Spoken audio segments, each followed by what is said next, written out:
Cake hit the floor before I did, and somehow that's the part everyone remembers wrong. They tell it like I knocked it over. I didn't. My uncle shoved my chair so hard that I grabbed the edge of the table to keep from going down, and the 3-tier anniversary cake my grandmother had driven 40 miles to pick up slid off and splattered across my mother's good rug. Then I went down too, sideways, my shoulder catching the corner of the buffet on the way. 41 people in that dining room. I counted them later from the photos. 41 people, and the only sound for what felt like a full minute was the dog licking buttercream off the floor. I'm telling you this the way it actually happened because for the past 2 years people have been telling it the way it makes them comfortable. My name is Ren Castellano. I'm 31 years old and I work as a forensic accountant for an insurance firm in Sacramento, which is a job nobody at family parties ever found interesting until it became the most interesting thing about me. Until that Thanksgiving, I genuinely believed the worst thing that could happen to a person was being ignored. I was wrong. The worst thing is being seen, completely, by people who decide in that exact moment that they'd rather not deal with what they're looking at. Let me back up, because the shove didn't come out of nowhere, even though it felt like it. The party was for my grandfather. 40 years since he and my grandmother bought the house on Pearson Street, and the family had turned it into a whole event, rented chairs, a caterer who only did elevated comfort food, the works. My grandfather wasn't there. He'd passed 8 years earlier, but my grandmother insisted on celebrating the anniversary anyway, every year, because she said the marriage didn't end when he died, it just got quieter.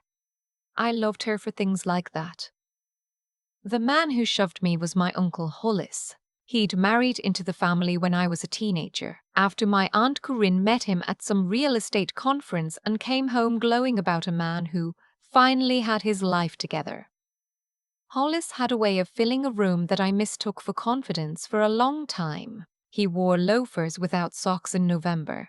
He called my grandmother Mom within 6 months of the wedding, which she hated but was too polite to correct. And from the day he arrived, he treated me like a problem that someone else had failed to solve. It started small. The Christmas after he married Corinne, my cousin Dustin got a car. A used Civic, nothing fancy, but a car. I'd just turned 16, and what I got was a lecture about how Dustin had shown initiative, and I should watch and learn. I didn't have a car until I bought one myself at 23. By then I'd stopped expecting anything from Hollis, which is its own kind of grief, the slow kind nobody throws you a casserole for. But here's the thing that mattered, the thing that made that shove more than just a rude man at a party. My grandfather had owned a business, a modest one, a regional plumbing supply distributor he'd built from a single warehouse in the 70s. After he died, the business should have gone into a structure he'd set up, and the proceeds should have supported my grandmother and eventually passed down. Instead, somewhere in those 8 years, Hollis had wormed his way into running it. He'd convinced my grandmother in the fog of new widowhood that she needed someone with vision at the helm. Corinne backed him. My mother, who never liked conflict the way some people never like cilantro, just sort of let it happen. I watched Hollis turn my grandfather's company into his personal cash machine for the better part of a decade. New truck every 2 years. A boat he kept at a marina in Tahoe. Dustin's tuition at a private college for a marketing degree he never finished, then a consulting business that consisted of Dustin posting motivational quotes online and Hollis writing off the losses. Meanwhile, my grandmother's house needed a new roof and Hollis kept saying the company couldn't justify the expense right now. I noticed things. It's literally my job to notice things. The first time was maybe 4 years before the party at a family dinner where Hollis had left his laptop open on the counter while he held court about his golf handicap. I wasn't snooping, not really. But I saw a spreadsheet, and the numbers on that spreadsheet did not behave the way honest numbers behave. Honest numbers have a rhythm. These had been choreographed. I didn't say anything. I just started paying attention, the way you do when you smell smoke but can't find the fire yet. So when Hollis stood up at my grandfather's anniversary party and announced, loudly, that the head of the table belonged to real family and that maybe it was time some people earned their seat instead of mooching off Grandpa's legacy, and then physically removed me from that seat. It wasn't just cruelty. It was a man who knew, on some level, that I'd been watching and decided to put me in my place before I could put him in his. I left that party with buttercream on my sweater and a cracked phone screen from where it hit the floor. My Aunt Corinne's voice followed me out the door, telling everyone I was always so dramatic. My mother didn't follow me at all. She texted me an hour later. The text said, "Can we please not do this at Grandma's party?" Not, "Are you okay?" Not, "What happened?" Just, "Please don't make trouble." I read it 3 times in my car in the driveway and then I drove home and I did not cry, which surprised me.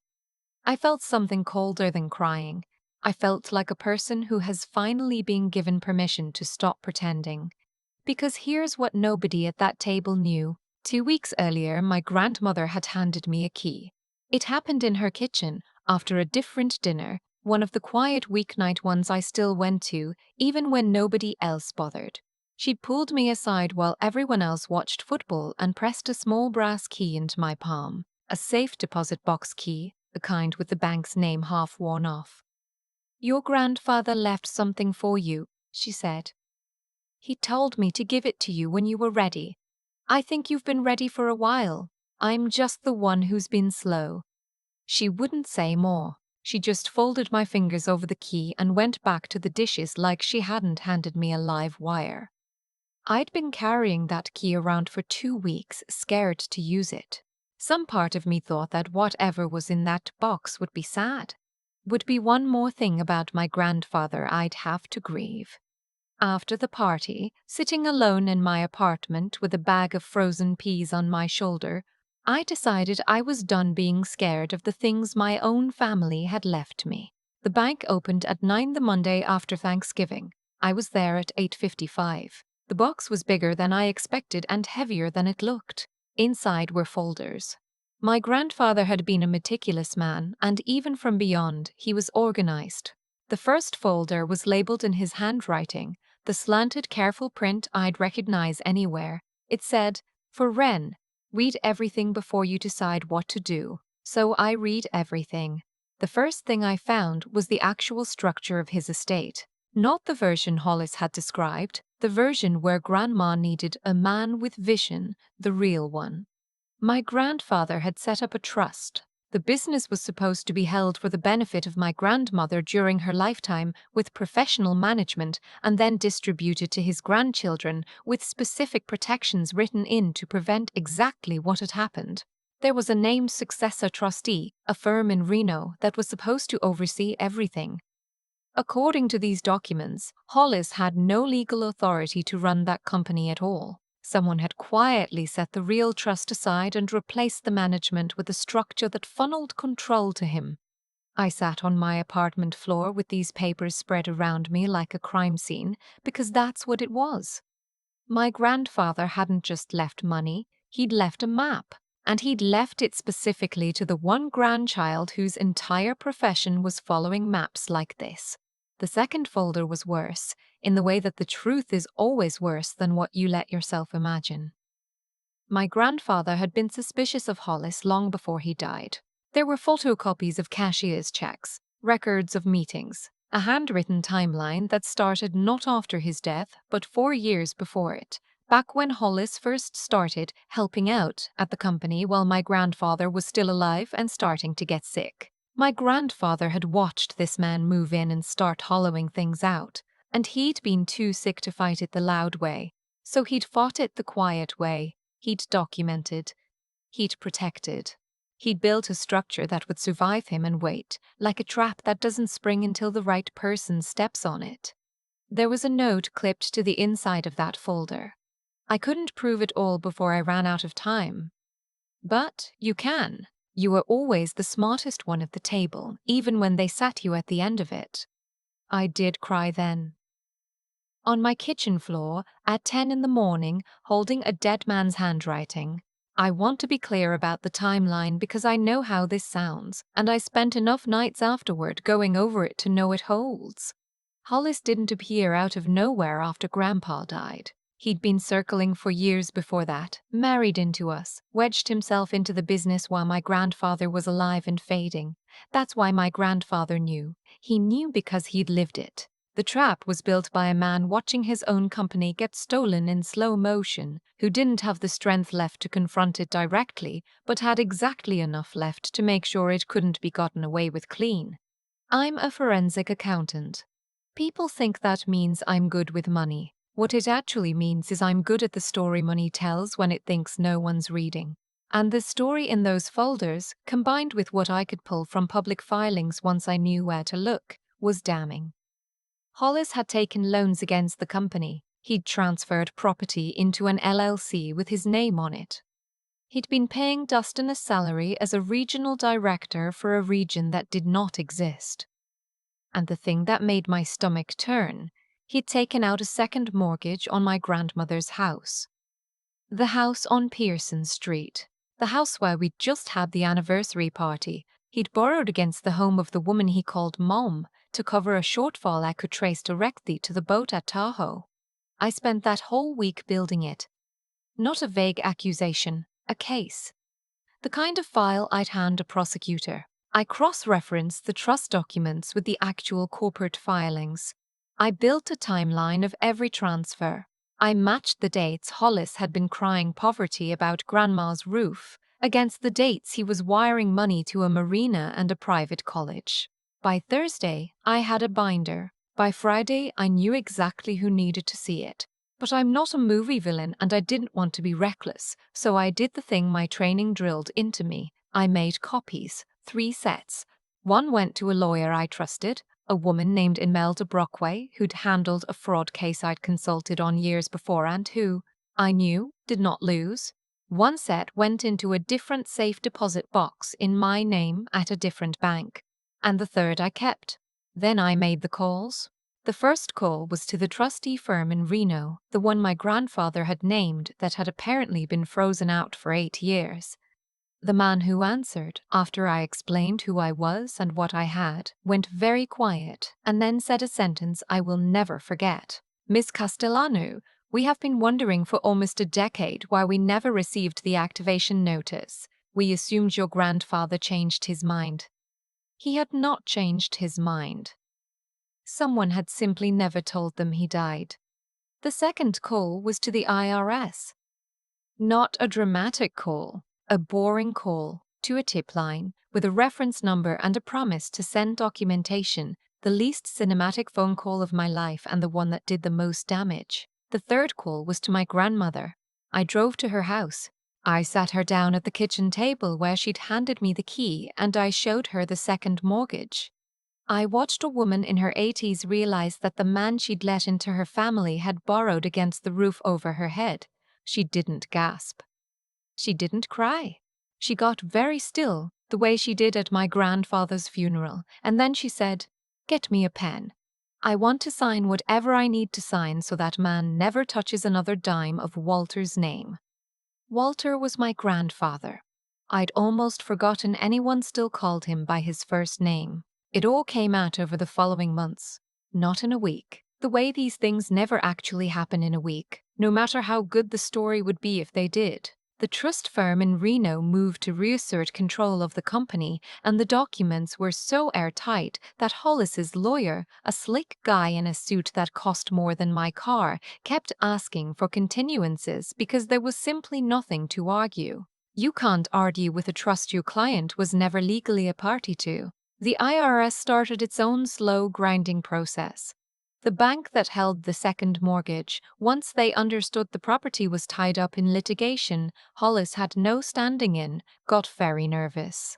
Hollis did what men like Hollis always do when the structure starts to fail. He went on offense. About 6 weeks in, I got served. He was suing me for tortious interference, for defamation, for emotional distress, which made me laugh so hard alone in my apartment that I scared my cat. His lawyer's theory was that I'd used my professional position to fabricate a vendetta, that I was a bitter, overlooked stepchild figure lashing out at a successful family man. He found two people to back him. Dustin, of course. And, more painfully, my own mother gave a statement. Not a lie, exactly. She said I'd always seemed angry at Hollis, and that the family had tried to include me, but I made it difficult. Reading my mother's words in a legal document was a specific kind of pain I don't have a good word for.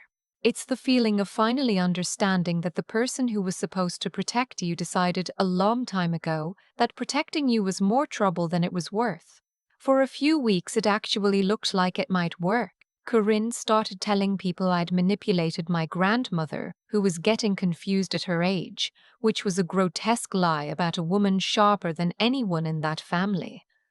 A couple of relatives I thought were on my side went quiet. My boss called me into her office because Hollis's lawyer had sent a letter to my employer questioning my professional ethics, and even though my boss believed me, she had to put me on leave while the firm reviewed the situation. I sat home for 2 weeks, unemployed and sued and slandered. And I'll be honest, there was a night in there where I sat on my bathroom floor and wondered if I'd burned my whole life down for the satisfaction of being right. What turned it wasn't a single dramatic moment. It was a slow accumulation of Hollis's own past catching up to him, which I've come to believe is the truest form of justice there is. It started with the lawyer. Imelda Brockway, my lawyer, the one who did not lose, took a deposition from the bookkeeper Hollis had employed at the company for years. A tired woman named Gloria who'd been quietly keeping a second set of records, just in case, because she'd worked for enough bad men to know how it ends. Gloria had years of documentation. She handed it over in a banker's box with everything labeled, and she told the lawyer plainly that she'd been waiting for someone to ask. Then there was the matter of Hollis's name. My grandfather's folder had a detail I'd noted but couldn't initially confirm, a reference to Hollis having started over before he met Corinne. It turned out Hollis had run a similar play before in Arizona, years ago, on a different family, a different widow, a different business. He'd never been charged. The family had been too ashamed to pursue it, but the records existed. And once a forensic accountant knows what shape to look for, the records are not hard to find. He hadn't invented his scheme on us. We were just the latest performance of a show he'd been touring for 20 years. The case against me collapsed under its own weight. Dustin, facing his own exposure for the salary he'd been drawing from a fictional region, suddenly developed a poor memory and stopped returning his father's calls. The two manufactured allegations fell apart in deposition, and my mother, when her statement was placed next to bank records that contradicted the family's whole narrative, asked to withdraw it. I let her. I didn't have it in me to make her grovel. Hollis's own lawyer withdrew from the case, which is the legal equivalent of a captain not going down with the ship but actively swimming away from it. I'd be lying if I told you the most satisfying part was the verdict, or the company being restored to the trust, or even the criminal referral that eventually came down. The most satisfying part was smaller and stranger than that. It was a Tuesday afternoon, months in, when I drove to my grandmother's house and we sat at her kitchen table and the trustee from Reno called to tell us the company was officially back under proper management, that there was money where there should be money, that the roof on the house on Pearson Street would be replaced before winter. My grandmother listened, and she nodded, and when the call ended, she reached across the table and held my hand and said, "Walter knew. He always knew you'd be the one." And then she made us tea, like it was any other Tuesday, like we hadn't just watched a decade of theft unravel in a single phone call. Hollis didn't go to prison for as long as the internet version of the story would want. White-collar crime rarely gets the sentence it deserves. But he was charged, and he pled, and he lost the company, the boat, the LLC, the truck, the standing in a family he'd spent 20 years infiltrating. Corinne divorced him within the year, which I suspect was less about morality and more about the money being gone. Dustin had to get an actual job. Last I heard he was selling cars, which feels almost poetic, given how that whole story started with a car I didn't get. My mother and I are not close. I want to tell you we reconciled in a tearful scene because that's the ending people want, but the truth is messier. She apologized once, awkwardly, over coffee, and I accepted it because holding on to it was costing me more than letting it go. We talk on birthdays. It's not nothing. It's not what a mother should be either. I've made my peace with both of those facts living in the same house. My grandmother passed last spring peacefully in the house on Pearson Street under the new roof. She left it to me, not because I was owed it, she made a point of saying, but because she trusted me to know what a home is supposed to protect. I live there now. I kept her teacups. I went to see Hollis exactly once, not out of anger and not out of forgiveness, but because I needed him to understand something. I didn't yell. I just told him that he'd spent 20 years believing the quiet ones at the end of the table were the safe ones to step on, and that my grandfather, a man he'd written off as a sentimental old fool, had outthought him from inside a grave. Hollis didn't say anything. There was nothing to say. He'd bet his whole life on the assumption that no one was paying attention and he'd been wrong about the one person who was. I think about that anniversary party more than I should. 41 people in a room and the silence after I hit the floor. I used to think that silence was the worst thing that ever happened to me. Now I understand it was a gift in its terrible way. It told me exactly who everyone was. It told me my grandmother had been waiting 2 weeks for me to be ready, and my grandfather had been waiting 8 years. And the only person in that whole family who'd ever truly seen me had already been dead for nearly a decade and had still managed to leave a hand on my shoulder when I needed it most. People keep telling me I got revenge. I didn't. Revenge is something you do to even a score. What I did was set something back the way it was always meant to be. My grandfather wrote it down for me the night I finally understood the difference in that first folder, the one labeled with my name. The last line on the last page. Don't do this to get even, sweetheart. Do it because the truth deserves to outlive the people who tried to bury it. So that's what I did. The cake hit the floor, and so did I, and then I got up, and I made the truth outlive every single person who tried to bury it.